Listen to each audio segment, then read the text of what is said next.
मेरा क्योंकि कई सारे सवाल हैं मेरे पास, जब आज आपकी मौजूदगी है, तो सबसे पहला सवाल ये है, आप कहते हैं कि बीपी कोई बीमारी नहीं है, आप कहते हैं शुगर कैसे कोई बीमारी नहीं है, जबकि हम देखते हैं कि हमारे देश में लगभग 22 करोड़ लोग आज इस बीपी और शुगर जैसी बीमारी से जूझ रहे हैं। बीमारी सर क्यों नहीं है? आप ऐसा क्यों कहते हैं, किस बेसिस पे? हाँ देखिए, ये मेडिकल डेफिनेशन के हिसाब से it is a medical condition not a disease. इसे डिजीज के कैटेगरी में नहीं रखा गया अब तक। फॉर एग्जांपल, अगर अभी मैं बैठा हूं यहाँ पे, पीछे से अगर कोई सांप आ जाए तो मैं उसे देखूंगा, एकदम डर जाऊंगा, तो मेरा ब्लड प्रेशर बढ़ जाएगा। और अगर वो डर अगर बैठा रहे मेरे दिमाग में तो मेरा ब्लड प्रेशर बढ़ा ही रहेगा फॉर लॉन्ग पीरियड। तो इस तरह से ब्लड प्रेशर को इन्फ्लुएंस करने के जो सराउंडिंग या सर्कमस्टेंस अगर हम मेंटेन करके रखेंगे तो ब्लड प्रेशर बढ़ा ही रहेगा। सिमिलरली, मान लो आपके ग्लूकोमीटर में रीडिंग आती है 200 mg पर डेसीलीटर। इसका मतलब ये है कि आपके 1 लीटर खून में 2 ग्राम शुगर है, ओनली 2 ग्राम, आधा चम्मच से भी कम, थोड़ा सा। तो उस 2 ग्राम में से अगर थोड़ा सा आधा ग्राम में हटा दूं तो आप नॉर्मल रेंज में आ जाएंगे। ये सारे management can be done by changing the lifestyle, and हमने देखा है it can be done with in 3 to 7 days। जो लोग मुझे सुन रहे हैं, सिर्फ इतना याद रखिए कि 1 हफ्ते के लिए the kind of diet which I recommend, the DIP diet, DIP diet लेते ही within the first 3 days आपका ब्लड शुगर नीचे होने लगता है, within the first 7 days आपका ब्लड प्रेशर नीचे होने लगता है। तो जरा सोचिए, अगर ये कोई बीमारी है तो 3 से 7 दिन में आंकड़े कैसे बदल रहे हैं। World wide universally high blood sugar, high blood pressure को डिजीज नहीं माना गया है, मेडिकल कंडीशन माना गया है।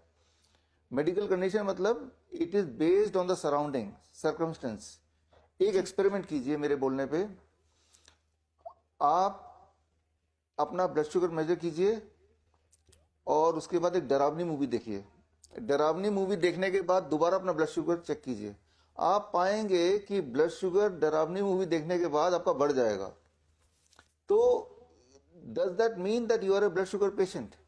इट ओनली मीन्स आपका साइकोलॉजिकल स्टेटस क्या है, उस पे भी निर्भर करता है कि उस वक्त आपका ब्लड शुगर कितना रहेगा। इसका मतलब अगर हम अपना फिजिकल और मेंटल बैलेंस को वापस ले आते हैं, जो कि 2-3 दिन 7 दिन में पॉसिबल है, तो blood sugar and blood pressure can be controlled और we can bring it back to the normal range and we can get rid of the medication. ये सारी बातें हम अपने हॉस्पिटल में रोज ही करते हैं। Even the people who are on insulin, diabetes type 2 की बात कर रहा हूं, हमने देखा है कि 3 से 7 दिन में उनकी इंसुलिन छूट जाती है by making all this changes. Number 1, be on DIP diet. Number 2, शाम के 6 बजे के बाद कुछ मत खाइए। याद रखिए, जो भी चीज 6 बजे के बाद खाएंगे, सनसेट के बाद खाएंगे, वो बॉडी में एक्यूमुलेट होगा and that is what creates high blood sugar and high blood pressure. जी। अच्छा डॉक्टर साहब, आप कह रहे हैं कि ये कंडीशन है। अच्छा, मैंने आपके कुछ इंटरव्यूज देखे, छोटे छोटे बच्चों को, मैं न्यूज पढ़ती हूँ, कई बार देखती हूँ कि 10 साल के बच्चों को, 12 साल के बच्चों को हार्ट अटैक आ रहा है। ऐसे में उनको कैसे बचाया जाए, उनको कैसे सेव किया जाए, और उनके लिए उनके पेरेंट्स क्या कर सकते हैं जिससे कि वो इस मेडिकल कंडीशन जो कि आप कह रहे हैं उससे वो बचे रहे? देखिए, 10-12 साल के तो नहीं, लेकिन हाँ 15-16 साल के बच्चे जरूर हैं जिनको हार्ट अटैक वगैरह आ रहे हैं, जो पहले कभी नहीं आते थे। जो 10-12 साल के बच्चे हैं, जो इसकी बात आप कर रहे हैं, छोटे छोटे बच्चे या उससे भी छोटे बच्चे, इवन 2-3 साल के बच्चे, उनमें diabetes type 1, high blood sugar पाया जा रहा है। तो ये ट्रेंड देखा जा रहा है। तो इसमें 2 इंपॉर्टेंट बातें हैं। पहले तो हार्ट अटैक की बात कर लेते हैं। याद रखिए कि हार्ट अटैक का इस तरह का फिनोमिना ओनली लास्ट 2 years में देखा गया जी। और पूरे वर्ल्ड वाइड। ये इसका जो कंक्लूजन निकाला गया वो ये कि जो कोविड के 2 वैक्सीन लगे थे उसी का रिजल्ट है about the excess cardiac arrest, excess heart attack. तो ये तो हुई एक बात। छोटे बच्चों में जो डायबिटीज टाइप 1 पाया जाता है उसका एक कारण है, that is called auto immune disease, यानी कि उनके बॉडी के इम्यूनिटी उनके अपने सेल्स को ही खा रहे हैं। ऑटो इम्यून डिजीज को रोकना है, ऐसे पेरेंट्स को अगर अपने बच्चों को बचाना है, या जो डायबिटीज टाइप 1 ऑलरेडी डायग्नोस हो चुके उनको ठीक करना है, तो उसके लिए बड़ा सिंपल समाधान है। ऐसे food which triggers auto immune reaction, उन फूड को आपको स्टॉप कर देना, उनको नहीं लेना है। ऐसे फूड कौन से हैं? Number 1, animal protein. जो भी चीज जानवरों से आती है, चाहे दूध, दही, लस्सी, मक्खन, घी जानवरों से आती है, अंडा, मीट, मछली जानवरों से आती है, इनको अगर हटा दें फॉर दोज चिल्ड्रन, तो ऑटो इम्यून रिएक्शन कम होने लगता है, खत्म होने लगता है। रिफाइंड फूड, बिस्किट है, ब्रेड है, नमकीन है, पैक्ड फूड, इनको हटा दें तो ऑटो इम्यून रिएक्शन कम होने लगता है। ऑटो इम्यून रिएक्शन कम होगा तो डायबिटीज टाइप 1 का जो प्रेवलेंस है वो कम होगा, या जिनको ऑलरेडी जो इंसुलिन ले रहे हैं, इंसुलिन पे निर्भरता कम हो जाएगी, खत्म भी हो जाएगी। एक आखिरी बात, जी for all the children, for all the parents, आप गौर करेंगे कि बच्चों में कच्ची सब्जी और फल का जो इनपुट है, कितना खा रहे हैं, वो बहुत कम हो गया है, 0 हो गया है। किसी भी बच्चे से पूछेंगे आपने फल खाया, आपने कच्ची सब्जी खाई, टमाटर, खीरा, मूली, गाजर, ककड़ी, मटर, सलाद पत्ता वगैरह, तो ये जो नेचुरल स्टेट में फूड होता है, अगर इसे नहीं खाएंगे तो heart disease, high blood pressure, ये सारे मेडिकल कंडीशंस, ये सारी बीमारियां ये होती रहेंगी। जी आज के बच्चे फ्रूट्स एंड कच्ची सब्जी खाना पूरी तरह भूल चुके हैं। उनके डाइट में कम से कम 50% diet should be of fruits and raw vegetable, सलाद जिसे बोलते हैं। जी अगर वो ये कर देंगे उनके पेरेंट्स, तो जो जो उनके अंदर प्रॉब्लम थी, चाहे आप देखेंगे every third child is having चश्मा, तो चश्मा, वो आंख ठीक होने लगेगा, मोटे बच्चे होने लगे, वो उनकी हेल्थ ठीक होने लगेगी, इम्यूनिटी बहुत कमजोर हो गई है, बार बार जुकाम होता है, बुखार होता है, वो ठीक होने लगेगा। तो आसान है, let 50% of the food be raw vegetable and fruit, बस इतना कर दें एंड सी द मैजिक। जी अच्छा सर, मैं देख रही थी कि आपने एक बार ये भी जिक्र किया कि जो दर्जी होते हैं उन्हें कभी भी डायबिटीज नहीं हो सकता। इनफैक्ट आपने इनाम की भी घोषणा की थी, इसका क्या मामला है ये, और इसके पीछे मतलब क्या चीजें हैं जो आप ऐसा कह रहे हैं? और दूसरी बात ये कि आजकल के वर्क प्रोफाइल में लोगों को बहुत मौका नहीं मिलता अब 10 to 6 के जॉब में कि आप एक्सरसाइज कर पाए, आप कुछ कर पाए, तो ऐसे लोगों के लिए क्या सलाह होगी आपकी कि वर्क आवर में भी वो अपने आप को फिट रखने के लिए छोटी छोटी चीजें कर पाए? ये बड़ा इंटरेस्टिंग है, ये मेरी इंटरेस्टिंग हमने ऑब्जर्वेशन स्टडी किया था। ये जो दर्शक देख रहे हैं वो भी अपने अपने दर्जी जिनको आप जानते हैं, एक बार फिर उनके पास जाइए और उनसे पूछिए क्या उनको हाई ब्लड शुगर है, क्या उनको हाई ब्लड प्रेशर है, क्या उनको हार्ट डिजीज है, क्या शारीरिक कोई भी प्रॉब्लम है उनको। आप ताज्जुब हो जाएंगे, आंसर मिलेगा। चाहे वो 50 साल का टेलर हो, चाहे वो 75 साल का टेलर हो, जिसने अपनी पूरी जिंदगी बैठे बैठे टेलरिंग जॉब में बिताई है। एक टेलर 10 से 12 घंटा ऑन एवरेज काम करता है, बैठे ही रहता है, सेडेंट्री लाइफस्टाइल। उसके बावजूद भी मैंने ये देखा है, हमने वॉलंटियर्स लगा दिए पूरे देश में, अलग अलग शहरों में, खासतौर पे दिल्ली, एनसीआर, मेरठ वगैरह में, कि टेलर्स में बीमारियां ना के बराबर है।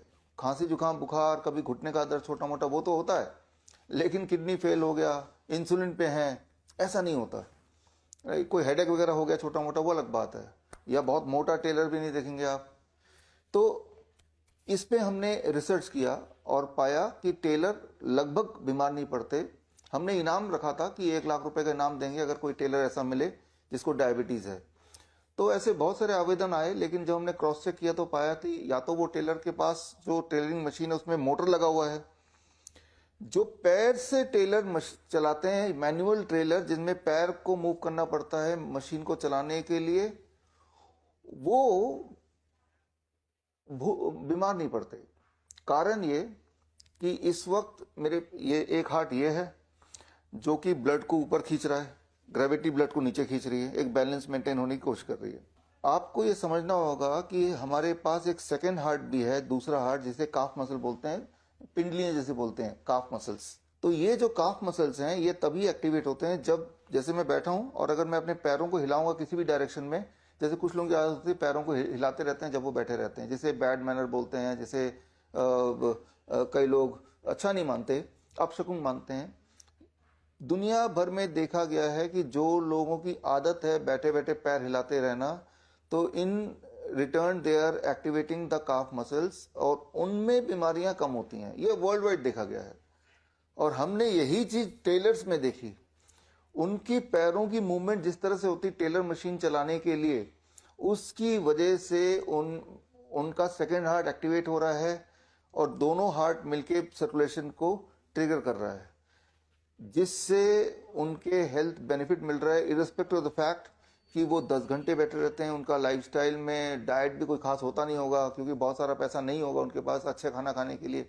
इन सब के बावजूद भी उनमें बीमारियां तो हैं, लेकिन बहुत कम है, एक आम पब्लिक के मुकाबले वेरी वेरी लेस। तो इसका आम जनता के लिए जो मेरा आपको राय है या इस यहाँ पे मैसेज है वो ये, अगर आप मेरी तरह, जैसे मेरा जो है सीडेंटरी लाइफस्टाइल मेरा भी है कुछ हद तक, जैसे मैं बैठा हूं तो 10 घंटे मुझे यहीं बैठना है, ये मेरा ऑफिस है, और 10 घंटे अगर लगातार बैठे रहेंगे और रोज बैठे रहेंगे तो you can not escape the disease, कोई ना कोई बीमारी लग जाएगी। तो ऐसे में बिना एक्सरसाइज किए अगर आप ये आदत डाल लें कि बैठे बैठे पैर ऐसे हिलाते रहेंगे, जैसे मेरे पैर अभी हिल रहे हैं, आपको कैमरे में नहीं दिख रहा होगा बट राइट, तो इसे कहते हैं फिजिटिंग ऑफ लेग्स। आप गौर करेंगे इस तरह से अगर आप करते रहें तो आपकी एनर्जी ज्यादा रहेगी, नंबर 1, कंसंट्रेशन ज्यादा रहेगा, नंबर 2, शाम को जब आप घर जाने लगेंगे तो आपको लगेगा कि हम थके नहीं बिल्कुल भी। पैर हिलाते रहेंगे चाहे कोई कितना भी बीमार हो, वो थकेगा नहीं, क्योंकि जब आप पैर हिला रहे हैं तो आपका काफ मसल्स एक्टिवेट हो रहा है, और काफ मसल जब एक्टिवेट होगा तो आप थक नहीं सकते। तो पैरों को थोड़ा बहुत फिजिटिंग करते रहेंगे तो आपका ब्लड शुगर कंट्रोल होगा। हमने देखा है कि जो 1 घंटा फिजिटिंग करेंगे तो 30 mg पर डेसीलीटर ब्लड शुगर कम हो जाता है, अगर वो हाई ब्लड शुगर उसको है तो। और अगर फिजिटिंग करते रहेंगे तो आपके मोटापे में भी फर्क पड़ेगा, आपके ब्लड प्रेशर में फर्क पड़ेगा, आपके हेल्थ में, आपकी एनर्जी लेवल में, आपके फोकस में, कॉन्सेंट्रेशन में। तो मैं ये बोलता हूँ कि फिजिटिंग ऑफ लेग्स, पैरों को यूं हिलाना थोड़ा थोड़ा, ये एक अच्छी हैबिट है आपके हेल्थ पॉइंट ऑफ व्यू से। तो ये चीज हम अपने हॉस्पिटल्स में भी प्रमोट करते हैं, और ये एक ऐसी दवा है पैरों को हिलाना जिसके लिए कोई पैसा खर्च करना, कहीं पे जाना, जाके एक्सरसाइज करने के लिए जिम जाना पड़ेगा, वो सब करने की आवश्यकता नहीं है। अपने आप को याद दिलाने के लिए कि आपको ऐसे पैर को हिलाना है, कुछ दिन लगेंगे प्रैक्टिस में लाने के लिए, उसके बाद आपकी हैबिट हो जाएगी। तो आप कहीं लिख के रखिए, आप जहां, जैसे मैं बैठता हूं तो सामने लिख दिया कोने में फिजिटिंग ऑफ लेग्स। जितनी बार नजर उधर पड़ेगी तो आपको ध्यान आएगा कि पैरों को थोड़ा थोड़ा हिलाना है, और उसके बाद क्योंकि उससे आपका कॉन्सेंट्रेशन बढ़ रहा है, आपका फोकस बढ़ रहा है, तो आपकी आदत में आ जाएगा। तो fidgeting of legs contribute to your health in a positive manner. जी। अच्छा सर, मेरा एक सवाल ये भी था कि मैंने कई बार कई सारी चीजें पढ़ी हैं, तेल को लेकर बहुत सारा सवाल उठता है, और तेल एक ऐसी चीज है जो खाने में लोग इस्तेमाल करते हैं, कुछ महंगे कुछ सस्ते, कई सारी चीजें आती हैं कि आपको इस तरह का तेल खाना चाहिए, आपको इस तरह का तेल खाना चाहिए। किस तरह का तेल खाना चाहिए, और क्या जो कई लोग कहते हैं कि आप बिना तेल के, बिना घी के ही खाना खाओ, वो सबसे बेस्ट है, क्या ये सही होगा कि कुछ एक चीज को बिल्कुल छोड़ दिया जाए, चाहे वो तेल होता है, या फिर हम कहते हैं कि शुगर बिल्कुल छोड़ दो, उसका इंटेक बिल्कुल छोड़ दो, क्या ये सही तरीका होता है हेल्दी रहने के लिए? हाँ देखिए, जब भी इस तरह के सवाल दिमाग में आए, चाहे वो तेल के कॉन्टेक्स्ट में हो, शुगर के कॉन्टेक्स्ट में हो, फॉर दैट मैटर किसी बीमारी के, किसी भी फूड के कॉन्टेक्स्ट में हो, करेक्ट आंसर क्या है ये कैसे पता चलेगा? हो सकता है मैं कुछ एक अपनी राय दूं, कोई दूसरा एक्सपर्ट कोई अपनी राय दे, लेकिन उनमें से करेक्ट कौन है कैसे पता चलेगा? इसका बड़ा आसान तरीका है। मान लो हम तेल की बात करते हैं, शुगर की बात करते हैं, तो आप अपने आप से पूछिए कि ये तेल क्या कुदरत ने बना के दे दिया आपको आपके हाथ में? शुगर क्या कुदरत पेड़ पे लटका हुआ शुगर मिला? तेल कहीं आसमान से टपका, या किसी फल को आपने छीला, उसके अंदर नारियल पानी की तरह तेल निकल गया? नहीं, हमने टेक्नोलॉजी यूज किया, हमने प्रोसेसिंग की, और उसके बाद तेल को हमने एक्सट्रैक्ट किया, उसके बाद हमने शुगर को प्रोड्यूस किया, फैक्ट्री में प्रोड्यूस किया। तो जो भी चीज हम एक्सट्रैक्ट करते हैं होल फूड से, वो रिफाइंड फूड के कैटेगरी में आ जाता है। रिफाइंड फूड के लिए आपकी बॉडी नहीं बनी है। तो जो भी चीज नेचर में नेचुरली नहीं पाया जाता है तो वो आपके बॉडी को नुकसान करेगा। अब आते हैं स्पेसिफिक आपके सवाल के लिए, तो तेल पूरा छोड़ने से नुकसान हो जाएगा, फॉर एग्जाम्पल कोई लोग बोलेंगे। देखिए, फिर वही कि go to the back to the nature. Nature में आपने देखा, चाहे वो गाय हो, भैंस हो, हाथी हो, घोड़ा हो, इनकी हड्डियां बड़ी मजबूत हैं। इनका तो क्या ये बहुत सारा तेल लेते होंगे, खाते होंगे? क्या बहुत सारा कैल्शियम खाते होंगे? क्या ये घी खाते होंगे? क्या ये शुगर लेते होंगे? ये वही लेते हैं जो पेड़ पौधे से, जो नेचर में जिस फॉर्म में, उसी फॉर्म में उनको ले लिया, और वो बिल्कुल स्वस्थ हैं। इंसान कोई बीमारी है, तो जो भी चीज नेचुरल स्टेट में से हम चेंज कर देते हैं तो वो हमें हेल्थ में नेगेटिवली कंट्रीब्यूट करेगा। तो आप सिर्फ इतना सोचिए, जो भी आप खा रहे हैं, खाने से पहले क्या ये इसी स्टेट में कुदरत ने बनाया? If the answer is yes, then you can take it. अगर इस स्टेट में नहीं बनाया, उसको हमने इंटरफेयर किया, अब जो बन के आया वो फूड जैसा दिख तो रहा है, लेकिन वो फूड नहीं है। ये हुई एक बात। अब आता है तो करें क्या? आप जब सब्जी कुक करेंगे तो जैसे तेल डालते हैं ना, तेल की जगह पानी डालें और सब्जी को कुक करें। ये समझ लीजिए कि जो तेल का आपका भगोना है या बोतल है जिसमें तेल पड़ा होता है, उसमें पानी भर लीजिए, उसके ऊपर लिख दीजिए ऑयल है। आप इमेजिन कीजिए कि ऑयल ही है। अब उसको, लिक्विड को यूज कीजिए सब्जी बनाते वक्त, उसको बार बार डालिए। आप हैरान हो जाएंगे कि जो लोग, जिनको आपको पता नहीं कि आपने तेल की जगह पानी डाला, उनको स्वाद में कोई फर्क नहीं लगेगा। उनको नहीं पता चलेगा कि आपने ऑयल फ्री फूड बनाया है, सिर्फ आपको पता है। तो आपके पैसे बच जाएंगे, उनकी हेल्थ बच जाएगी। एक बात एक्सपेरिमेंट कीजिए, आप तेल को लीजिए, उसको मुंह में, जीभ में डालिए। क्या तेल का कोई स्वाद है? क्या तेल मीठा है, खट्टा है, तीखा है? तो ये जो सोच है कि तेल की वजह से स्वाद आ रहा है, वो कैसे हो सकता है? और अगर आपको लगता है कि तेल की वजह से स्वाद आ रहा है, तो बिना तेल के पानी को तेल की जगह यूज करके आप कुक करके देखिए, स्वाद और बढ़िया होगा। जीरो ऑयल कुकिंग जिसे बोलते हैं। तो याद रखिए, आपका जो सवाल था, महंगा तेल, सस्ता तेल, कई तरह के तेल आते हैं। किसी भी तरह के तेल को जब आप हीट करते हैं, तो हीट होने के बाद उनकी जो बॉन्डिंग ब्रेक होती है, तो सारे तेल एक ही तरह के हो जाते हैं, और सारे तेल आपके लिए और खतरनाक हो जाते हैं। तो मैं तो ये बोलता हूँ, अगर तेल यूज ही करना है तो कम, जो सबसे सस्ता तेल है वो यूज कर लो, कम से कम पैसे तो बचेंगे। हेल्थ तो बचनी ही नहीं है, पैसे तो बच जाएं। तो कभी कभी फॉर ए टेस्ट आप तेल का फूड, जिसे क्रेविंग है कि तेल से ही टेस्ट आता है, जो ये मान के ही बैठा हुआ है, हफ्ते में एक बार दो बार खा भी लिया। लेकिन इसको लाइफस्टाइल का पार्ट बनाएंगे, हर चीज तेल में तल के करेंगे, you cannot escape the disease, right? फिर तो आपने मान ही लिया कि मुझे तो बीमार रहना है। अब देखिए अपने आसपास, वो 30 साल से ऊपर वाले कोई, किसी को भी देख लीजिए, कौन ऐसा है जो बोल सकता है मैं हेल्दी हूं? कौन ऐसा है? वही बोल सकता है जो नेचुरल स्टेट में फूड को लेता हो, कम से कम 50% ऑफ फूड, जो मैंने बोला भी था, फ्रूट्स, कच्ची सब्जी लेता हो, ऑयल का कंजम्पशन मिनिमाइज किया हो, एनिमल फूड को छोड़ दिया हो।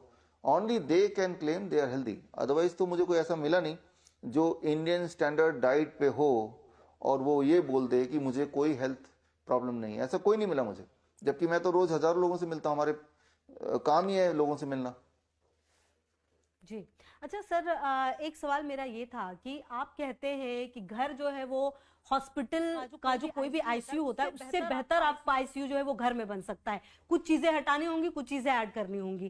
कैसे बन सकता है? और क्योंकि ये एक ऐसा सवाल है जो आज के डेट में, कोरोना के बाद, हर व्यक्ति चाहता है कि कुछ ऐसी चीजें, उसको टेक्निक पता हो, कुछ ऐसी चीजें पता हो जिससे वो तुरंत फर्स्ट एड अपने घर में बहुत बेहतर तरीके से कर सके।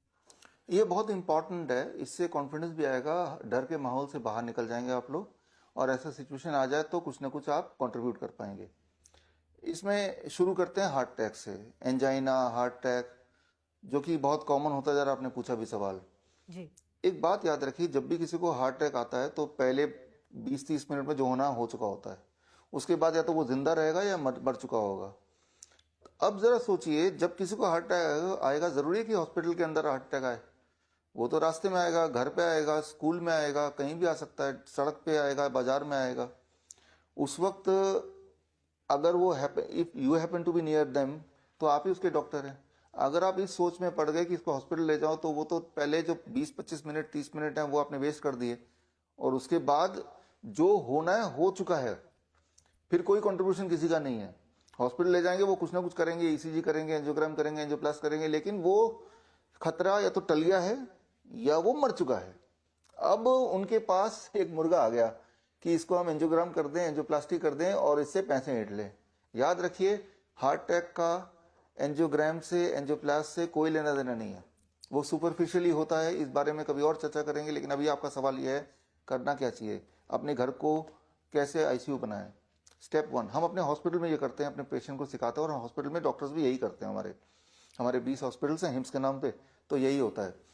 तो देखिए, स्टेप 1, किसी को भी हार्ट अटैक आए, मान लो वो आप खुद भी हैं, तो आपको स्टेप 1 अपने पोस्चर को चेंज करना है। ये एक हार्ट है, एक हार्ट आपके काफ मसल्स हैं, दोनों हार्ट को पास ले आना है। कैसे? मान लो मुझे हार्ट अटैक आ गया, तो मैं क्या करूंगा, पहला step what I will do, ये जो पोस्चर है, दोनों हार्ट पास आ गए, काफ मसल्स और ये हार्ट का distance is very very close, तो दिस इज द पोस्चर। लेकिन ये आपको चेयर पे बैठ के नहीं करना है, जमीन पे बैठ के करना है, पीछे का सपोर्ट लेके।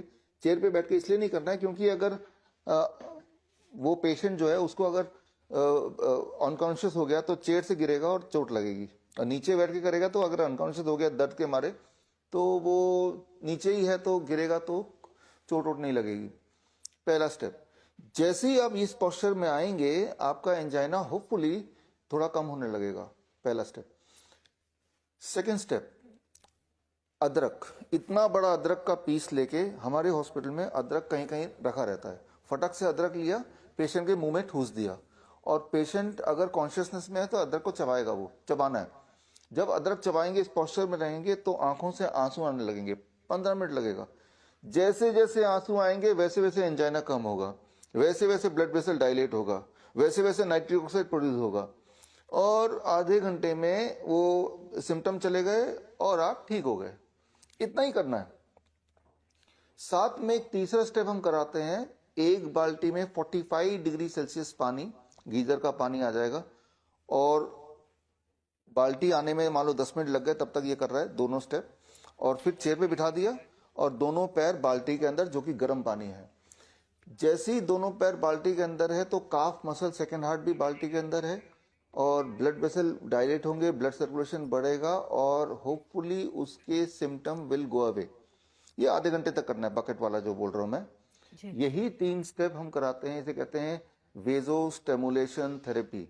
वेजो स्टिमुलेशन थेरेपी, ये तीनों स्टेप करने के लिए कोई हॉस्पिटल की जरूरत नहीं है, ये सारी चीजें घर पे ही हैं।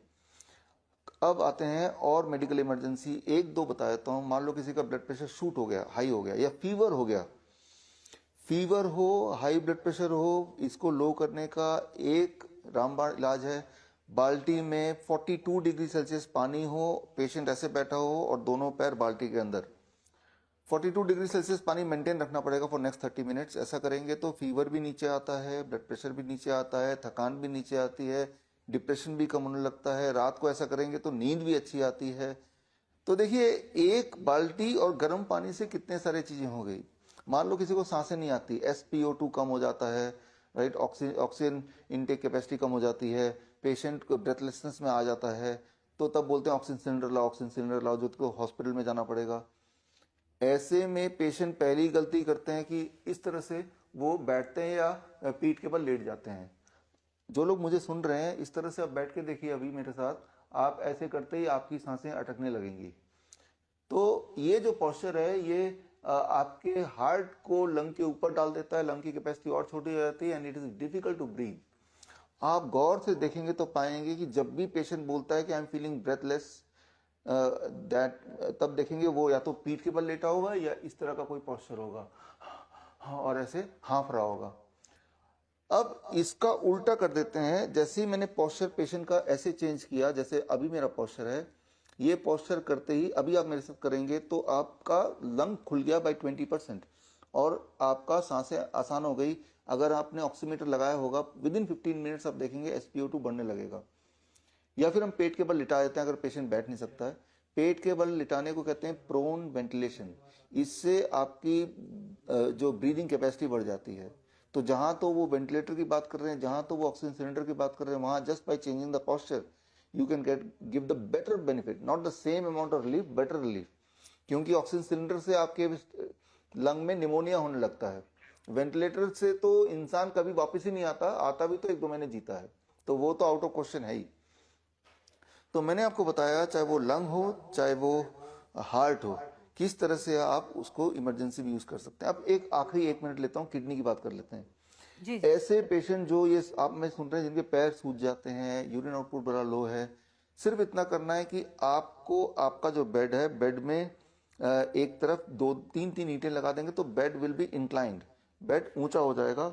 मान लो ये आपका बेड है और ये बेड है और आपने इस तरह से इंक्लाइन कर दिया बाई 1 फीट एक्स्ट्रा, यहाँ सिर और यहाँ पैर। इस पोस्चर में जब वो लेटेंगे और ऐसा अगर 2 घंटे तक लेटते हैं तो उनकी सूजन कम होने लगती है, उनका यूरिन आउटपुट बढ़ने लगता है और उनके जो क्लासिक सिम्टम है क्रॉनिक किडनी डिजीज के, वो ठीक होने लगते हैं। तो जिसके लिए अदरवाइज वो सोच रहे थे हॉस्पिटल जाएंगे, दवाई खाएंगे। तो मैंने आपको बताया, चाहे वो किडनी की बात करें, चाहे वो लंग की बात करें, चाहे वो हार्ट की बात करें, हम घर की चीजों से ही हम इमरजेंसी को इजीली हैंडल कर सकते हैं, और हम तो करते ही हैं। क्योंकि जब ड्रग फ्री हैंडलिंग होगी तो याद रखिए वो सेफ होगा। और वो कोई लोग बोलते हैं ये तो बड़ा स्लो प्रोसेस है, ये बड़ा फास्ट है, it is much much faster, right, और सेफ भी है। तो इसी तरह से देयर आर 65 मेडिकल कंडीशंस जो इंसान जिससे इमरजेंसी आ सकती है। हर मेडिकल कंडीशन के लिए हमने ऐसे प्रोटोकॉल बनाए हैं। अगले महीने हमारी किताब भी आएगी, protocol of emergency medicine, POEM, protocol of emergency medicine, poem बोल देंगे इसको। तो इसी नाम से मेरी किताब भी आएगी और वो जनता पढ़ के अपने घर पे ही अपना इलाज कर पाएगी, आई एम श्योर। जी बिल्कुल। अच्छा सर, आप डाइट की बात जब करते हैं, DIP की, ये क्या है और डाइट में सबसे ज्यादा इंपॉर्टेंट क्या है? एक बात तो जैसे आप कह रहे थे कि 6 बजे के बाद अगर आप खाना नहीं खाते तो वो बहुत ज्यादा हेल्पफुल है, लेकिन सर अगर ये 6 तो थोड़ा सा जल्दी हो जाता है, ऐसे 10 से 6 की जॉब भी लोग बहुत सारे करते हैं, वो मैक्स टू मैक्स कितना हो सकता है? देखिए, चल दूसरा पार्ट पहले लेता हूँ।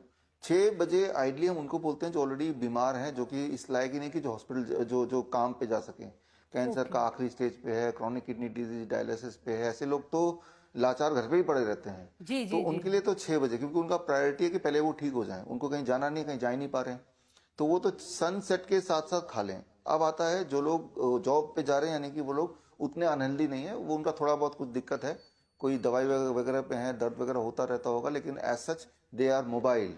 ऐसे लोगों को बोलते हैं यार 6 छोड़ो, तुम 7 बजे तक कर लो। लेकिन अगर वो 10 बजे करेंगे और श्योरली फिर सोचेंगे हम हेल्दी रहेंगे, वो नहीं होने वाला। 7 बजे तक आप खा लो। ये देखा गया, कई लोगों की नाइट शिफ्ट होती है, हमारे हॉस्पिटल में बहुत डॉक्टर हैं जो नाइट शिफ्ट में काम करते हैं, जो गार्ड होते हैं वो रात को ही काम करते हैं, नाइट गार्ड। तो पूरी दुनिया में देखा गया कि जो लोग नाइट शिफ्ट में काम करते हैं, और जैसे एरोस्टेस हैं, ऐसे लोगों की जो मोर्टलिटी रेट ज़्यादा होती है, ऐसे लोगों में कैंसर, हार्ट डिजीज अनफॉर्चुनेटली ज़्यादा होती है। जैसे सोल्जर्स हैं, मजबूरी है, रात को काम करना पड़ता है उनको, नाइट ड्यूटी वो 24 घंटे काम करना पड़ता है, तो रात को भी कुछ लोगों को काम करना पड़ता है। तो अनफॉर्चुनेटली इससे हमारे बॉडी की सर्केडियन रिदम ब्रेक हो जाती है।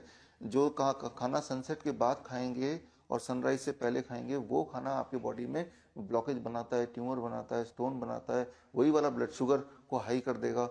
तो जिनकी तो मजबूरी है वो तो एक अलग कैटेगरी के लोग हैं, लेकिन जो लोग घर पे पड़े हुए हैं बीमार, जो कुछ और नहीं कर पा रहे, एटलीस्ट वो तो मैं ये बोल रहा हूँ, गिवन अ चांस, आप 6 PM you finish your dinner, और जो नहीं कर पा रहे हैं surely by 8 PM you finish your dinner. After that don't need to take anything. आप काम चाहे 10 बजे तक करो, लेकिन खाना 8 बजे खा लो। ये एक बदलाव से आपका बॉडी का जो सर्केडियन क्लॉक है वो ठीक होने लगेगा। सर्केडियन क्लॉक के ठीक होने से बहुत सारी बीमारियां, चाहे ट्यूमरस ग्रोथ है, कैंसर है, हार्ट डिजीज है, वो they all fall in place. ये जो 2017 का नोबेल प्राइज विनिंग साइंस यही कहता है, ये सर्केडियन रिदम पे ही नोबेल प्राइज मिला है, और जिससे ये पाया गया कि जितनी सारी बीमारियों के नाम आप जानते हैं उनका कोर क्या है, बॉडी के सर्केडियन क्लॉक, बॉडी क्लॉक बोल सकते हैं, का बिगड़ना। और वो कैसे हम बिगाड़ते हैं, जैसे सुबह नॉर्मली अभी तो ये शूटिंग चल रही है, अदरवाइज मैं अपनी खिड़की पूरी खोल रखता हूँ। सुबह हमारे कमरे में लाइट पूरा होना चाहिए, और शाम के ढलने के बाद डार्कनेस, उतना ही candle light, right. Circadian clock हमारा ठीक रहेगा तो ही जाके हम हमारे बॉडी की we can be disease free. और अगर आप हमारे हॉस्पिटल में जाइए, 6 बजे के बाद डिनर नहीं मिलता है, लाइटें डिम कर देते हैं हम, और हमें पता है कि इतना करने से ही पेशेंट को रिलीफ मिलना शुरू हो जाता है। और ये सारी चीज़ तो घर पे की जा सकती है, किसी हॉस्पिटल में जाने की जरूरत नहीं है। अब आते हैं आपका DIP diet. Only in 1 minute I can complete it. DIP diet आज से 15 साल पहले मैंने इसका इजाद किया था।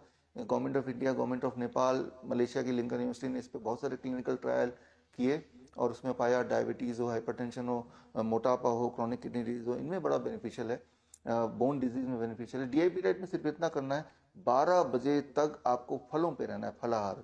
3 से 4 तरह के फल ले लीजिए। अगर आप ब्लड शुगर के पेशेंट हैं तो मीठे फल जरूर खाइए। आम है, केला है, चीकू है, अंगूर है। मीठे खाइए, खट्टे खाइए, जो मिल जाए वो खाइए। पेट भर के खाइए। कितना पेट भर के? मेरा वेट 70 kg है, इंटू एक जीरो और लगा दीजिए, 700 ग्राम। जो भी आपका वेट है, एक जीरो और लगा दीजिए, उतना ग्राम तो खाना ही खाना है।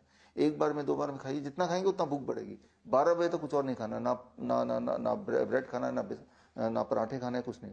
पेट भरना है फलों से।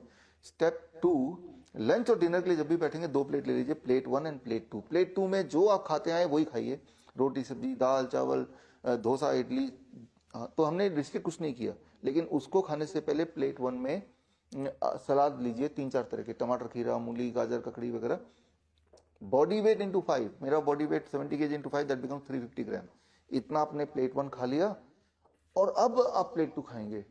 आप हैरान होंगे कि पहले 2-4 दिन तो प्लेट 1 खाने से पेट भर जाएगा, प्लेट 2 की नौबत नहीं आएगी। उसके बाद आपकी भूख इतनी बढ़ जाएगी कि प्लेट 2 भी आप एम्पल अमाउंट ऑफ खा पाएंगे। एक आखिरी बात है, 2 तरह की चीज़ों को छोड़ दीजिए। Anything which comes out of animal, जैसे मैंने बताया, anything which comes out of factory, biscuit, bread, नमकीन, इनको छोड़ दीजिए। धूप में थोड़ा बहुत बैठिए 10-15 मिनट रोज, पैसिव और एक्टिव एक्सपोजर ऑफ सनलाइट। जितनी बातें मैंने अभी बताई, अगर ये करेंगे, within the first 3 days your blood sugar has to drop, you are forced to taper on the medicine. Within the first 7 days आपका ब्लड प्रेशर नीचे होने लगेगा, जिनका ब्लड प्रेशर ऊपर रहता है। 1 महीने के अंदर body weight reduces by 5 to 10%। 3 महीने के अंदर BMI नॉर्मल में आ जाता है जो लोग मोटे हैं। बोन डिजीज के पेशेंट्स को, जॉइंट पेन के पेशेंट्स को 15 दिन से 21 दिन में फायदा होने लगता है। तो this is about the DIP diet. GFR बढ़ने लगता है क्रॉनिक किडनी डिजीज में, जो क्लिनिकल ट्रायल से पता चला है।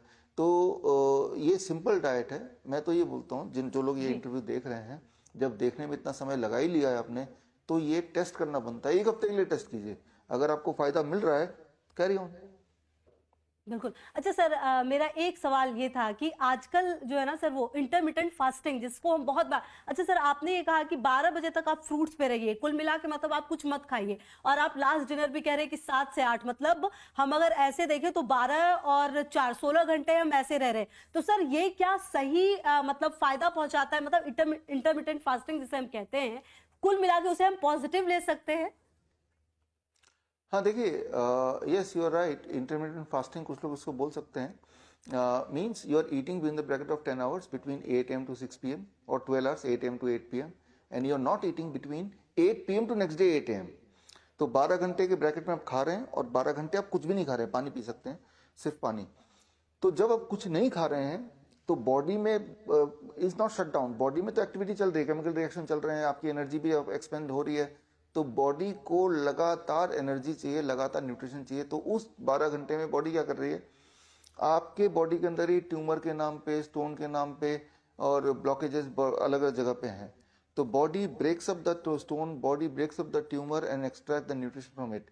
कोई ट्यूमर को आप तोड़ के निकालेंगे तो, या उसके अंदर आप देखेंगे पोटेशियम होगा, सोडियम होगा, प्रोटीन होगा, कार्बोहाइड्रेट होगा, वो सारे न्यूट्रिएंट होंगे जो आपकी बॉडी को चाहिए, वही सारा स्टोरेज है।